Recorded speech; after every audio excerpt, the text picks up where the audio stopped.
Hello guys, welcome to 5th generation Nabi Shop and welcome to another unboxing and testing. Shoutout po kay Sir Robert ng Negros Oriental. Sir, welcome to 5th generation Nabi Shop. This is the Colt Defender non-blowback airgun pistol by Umarex, licensed by Colt. Yan, bali ang balan po nito ay 4.5mm steel ball. Yan, bulitas po ang bala niya. Steel ball. Tapos yung hangin niya po ay CO2. Ayan, 12G po.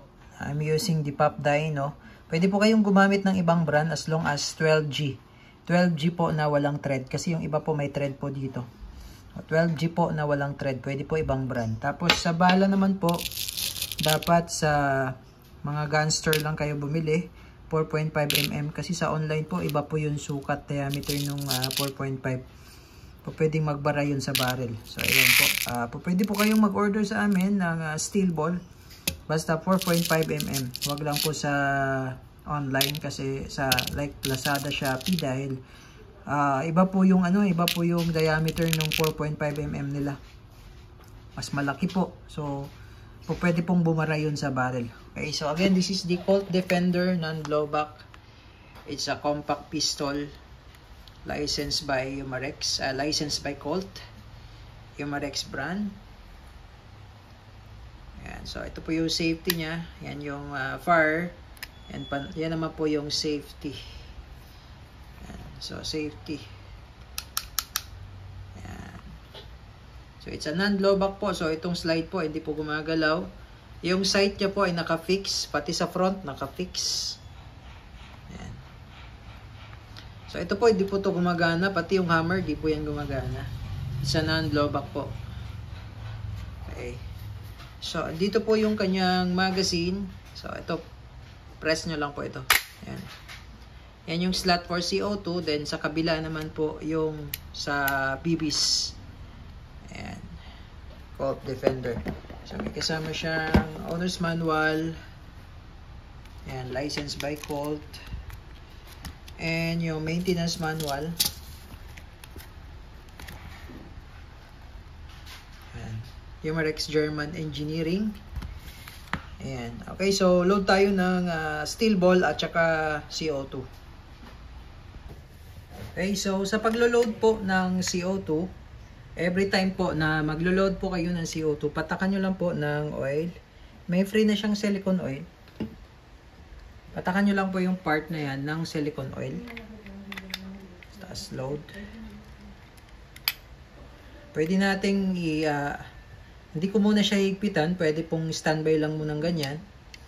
No? So ito po, hindi pa punctured. Ibig sabihin, hindi ko pa po siya hinigpitan ng hindi po siya hinigpitan ng todo. So hindi pa butas. So i-ready ko lang, no. Tapos kinto naman po yung paglo-load ng BBs. Ayan, steel ball. Magnet po yan. Dumidikit siya sa magnet. Ayan, ilalagay nyo lang yung spring dito sa may lock. Load ng bala.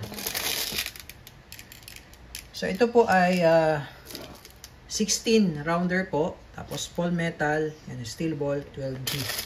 Ito po yung easy load system niya. Ayan. Balik. Ayan. So, ito lang po yung pipindutin nyo po. Itong part na to. Ayan. Ayan. So, ngayon po, naka-standby siya. Kailan natin sa fire. Tapos, pag gagamitin nyo na, pwede nyo siyang, pwede nyo higpitan. Yan na, split of second lang. Magagamit nyo kaagad. Halimbawa, naka-case lang siya. Tapos, pag kailangan nyo nang gamitin, yan, pihit lang to. Split lang. Yan. Tapos, magagamit nyo kaagad yung airgun nyo. Ayan.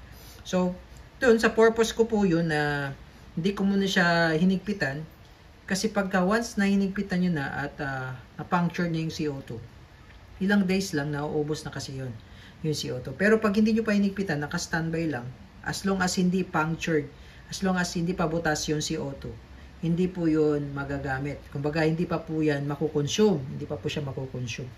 So, kahit na-stock nyo siya doon, walang sayang kasi hindi pa naman makukonsume yung CO2 dahil nga hindi pa siya punctured. Okay, so sa ngayon, punctured na siya dahil hinigpitan ko na siya, split lang.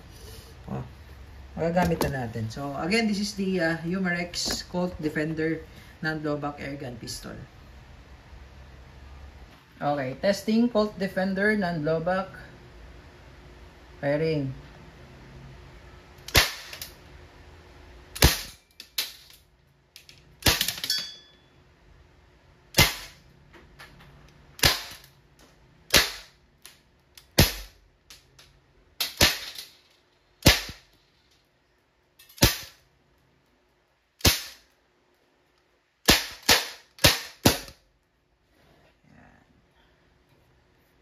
Okay, Sir Robert, all goods na tayo, sir.